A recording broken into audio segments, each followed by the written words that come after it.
آپ کو معلوم نہیں ہماری اس بے توجہی کی وجہ سے ہمارے بڑے بڑے علماء کرام کہاں جاتے؟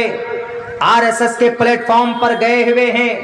میں ایسے 10 بڑے عالم دین کا نام پیش کر سکتا ہوں، میں پورے درک کے ساتھ کہہ رہا ہوں کہ وہ حضرات علماء کرام آر ایس ایس کے پلیٹ فارم پر گئے، اور آر ایس ایس کو ایسی ہماری شریعت کا انفارمیشن نہیں ملتی، ان کو کوئی نہ کوئی تو ہے ہمارے پلیٹ فارم سے جو ان کو یہ چیز لیک کر رہا، یہ پاس کر رہا، اسلامی تعلیمات اور اسلامی قوانین کے بارے میں ان کو بتا رہا۔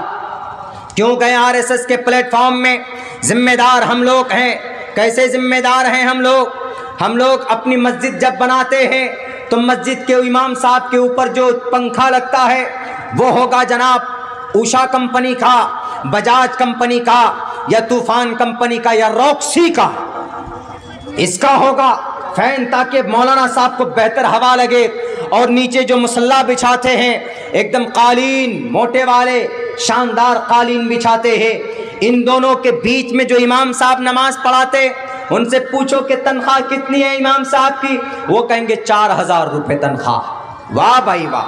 جب 4000 روپے تو موٹر سائیکل کے پیٹرول میں آپ خرچے کر دیتے، آپ میں سے 5000 کا تو پیٹرول انفیلڈ میں خرچہ کر دیتے۔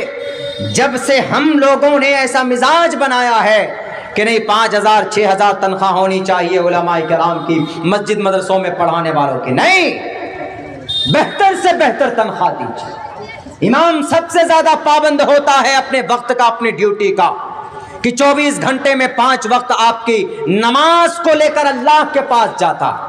وہ ایک جگہ ہم نے کہا نا کہ ایک امام صاحب تو 6 مہینے سے تنخواہ نہیں دیا بیچارے کو، آخر میں یہ کہا کہ امام صاحب آپ کی ضرورت نہیں، آپ جائیے گھر پہ جائیے۔ امام صاحب نے کہا کہ 6 مہینہ جو پڑھایا نماز اس کی تنخواہ دو۔ انہوں نے کہا آپ رہے نہ کھائے نہ کمرہ یوز کیا نہ آپ نے، بات برابر ہو گئی، جائیے اپنے گھر کو جائیے مولانا عبداللہ۔ تو مولانا عبداللہ نے بھی کہا کہ کوئی بات نہیں، 6 مہینے کی تنخواہ نہیں دو گے نا تو تمہاری 6 مہینے کی نماز بھی نہیں ہوئی۔ کہا کیسے؟ کہا کہ تم لوگ تنخواہ نہیں دے رہے تھے، ہمیں بنا وضو کے ہی نماز پڑھایا۔ اب بتائیے یہ والا معاملہ ہے، بلکہ ائمہ کرام کو، علماء کرام کو، یہ قوم کے سرمایہ ہے بھائی۔ ہمارا عقیدہ جو محفوظ ہے انہی کی وجہ سے، یہ لڑ جاتے ہیں، بھیڑ جاتے ہیں، یہ بھلے ہی 25 روپے میٹر کا کپڑا پہنتے ہیں، یہ 50 روپے میٹر کا کپڑا پہنتے ہیں، لیکن ان کے سینے میں جو قرآن ہے، جو شریعت کا جو انفارمیشن ہے، یہ پہاڑوں کو بھی ہلا سکتی ہے۔ اللہ کا کلام ان کے سینے میں ہوتا ہے۔ ان کو عزت دو، ان کو سمان دو۔ لوگوں یہ رسید لے کر آپ کے دروازے پر پہنچے تو آپ ان کو ذلیل مت کرو، بلکہ سمان کے ساتھ بٹھاؤ، جیسے مکھیا جی کے آنے پر کرسیاں دیتے، چائے پیش کرتے، ناشتہ دیتے ہیں۔ تو ہمارے علماء جب پہنچے ہیں آپ کے علاقے میں، آپ کے دیار میں، آپ کے گاؤں میں، تو ان کو عزت دو، ان کو ایسا لگے کہ ضرورت مجھے نہیں ہے بلکہ ضرورت ان کو ہے۔ کیوں گئے آر ایس ایس کے پلیٹ فارم پر؟ کیا غلطی تھی ہمارے ہندو بھائیوں کو بھٹکنے کی؟ ان کے علماء نے، ہندو بھائیوں کے مفتیوں نے، ہندو بھائیوں کے مولویوں نے، ہندو بھائیوں کے مہاراجاؤں نے ان کی کتابیں نہیں بتائی پڑھ کر۔ ہمارے علماء اگر بتانے لگ جائیں، ہمارے علماء عقیدے کو چھپانے لگ جائیں، ہمارے علماء مسائل کو چھپانے اگر لگ جائیں، تو بتائیے اگلے 50 سال کے اندر بدعقیدگی، بدعت، خرافات پیدا ہوگا کہ نہیں ہوگا؟ 50 سال میں جنریشن پتہ نہیں کہاں چلی جائے گی، آپ کو پتہ بھی نہیں چلے۔ مغرب کی نماز میں 3 رکعت پڑھتے ہیں، وہ دماغ لڑائے گا کہ ارے عصر میں 4 رکعت ہے اور عشاء میں 8، 4 رکعت فرض ہے، یہ مغرب میں 3 ہی کیوں ہے؟ اوہو کچھ نہ کچھ گڑبڑی ہوئی ہے۔ اسی لیے ایسا کرو کہ عصر میں بھی 4 اور عشاء میں بھی 4، دونوں میں 4 رکعت فرض ہے، تو مغرب میں بھی 1 بڑھا کر پورا کر دو، وہ دونوں کے مقابلے میں کر دو۔ بظاہر کیا لگ رہا ہے کہ نہیں کوئی گناہ تھوڑے نہ کیا ہے، 1 رکعت کا اضافہ کیا ہے، نماز ہی تو پڑھ رہا ہے نا، رشوت تو نہیں لے رہا ہے، یا غلط تو نہیں کر رہا، زنا تو نہیں کر رہا، شراب تو نہیں پی رہا ہے نا، کام تو اچھا کیا ہے۔ لیکن میرے بھائیوں پھر کیا ہوگا؟ وہ تو سمجھے گا کہ بہت اچھا کام کیے، ہم بھی 1 رکعت کا اضافہ کر دیے، ہمارا نام ودوانوں میں اب آ جائے گا کچھ دنوں کے بعد، ایسا سوچے گا وہ۔ لیکن مرنے کے بعد جو اس کی ٹھکائی ہوگی وہ اندازہ بھی نہیں کر سکتا، بندر کی طرح مار مار کر لال کر دیا جائے گا۔ کہ صدیوں سے محمد الرسول اللہ نے جو پیغام دیا 3 رکعت پڑھ کے آ رہے تھے تمہارے باپ دادا، تم کو پتہ نہیں؟ لیکن نہیں کر سکتا کوئی، کیوں؟ ہمارے علماء پیچھے کھڑے۔ ان العلماء ورثۃ الانبیاء، اقرا کی تعریف بتاتے ہیں۔